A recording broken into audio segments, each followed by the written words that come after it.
સુરત શહેરમાં આજે ભાજપ મહિલા મોરચા દ્વારા વિરોધ પ્રદર્શન કરવામાં આવ્યું હતું. વડાપ્રધાન નરેન્દ્ર મોદીના સર્વસ્થ માતા પર કરવામાં આવેલી ટિપ્પણીને લઈને વિરોધ પ્રદર્શન કરવામાં આવ્યું.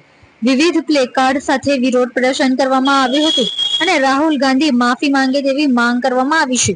સુરત શહેરના અઠવાલાઇન્સ વિસ્તાર ખાતે ઈચ્છાનાથ મહાદેવ મંદિર પાસે આ વિરોધ પ્રદર્શન કરવામાં આવ્યું હતું. વડાપ્રધાન નરેન્દ્ર મોદીજીના સ્વર્ગસ્થ માતા હીરાબા વિશે કોંગ્રેસના અધ્યક્ષ રાહુલ ગાંધી દ્વારા અભદ્ર શબ્દોમાં ટિપ્પણી કરવામાં આવી હતી.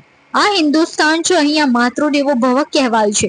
માતૃશક્તિની અપમાન એ ક્યારેય સાંખી ના લેવાય. આજે અમે ધરણા કરીશું અને કલેક્ટરને આવેદનપત્ર આપીશું તેવું મહિલા મોરચા દ્વારા જણાવવામાં આવ્યું હતું. રાહુલ ગાંધીએ આવી જે ખરાબ ટિપ્પણી કરી છે એના માટે અવશ્ય માફી માંગવી જોઈએ તેવું પણ મહિલા કાર્યકર્તાઓએ જણાવ્યું છે. થોડા દિવસ પૂર્વે બિહારની અંદર રાહુલ ગાંધી તેજસ્વી યાદવની સભામાં તેમના કાર્યકરો દ્વારા આપણા આદરણીય વડાપ્રધાન શ્રી માતા વિશે જે શબ્દ બોલ્યા છે, જે આપણે જાહેરમાં પણ ન બોલી શકીએ.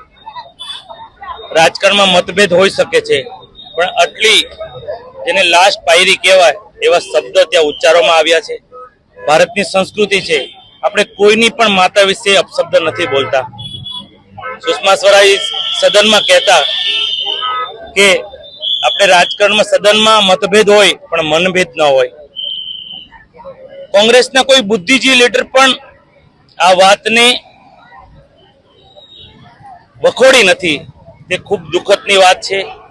અમારી આજે મહિલા મોરચાની બહેનોએ તેમનો વિરોધ કર્યો છે અને તેમાં સહભાગી થવા હું અને ભારતીય જનતા પાર્ટીના સુરત શહેરના પ્રમુખ પરેશભાઈ પટેલ સહભાગી થયા છે.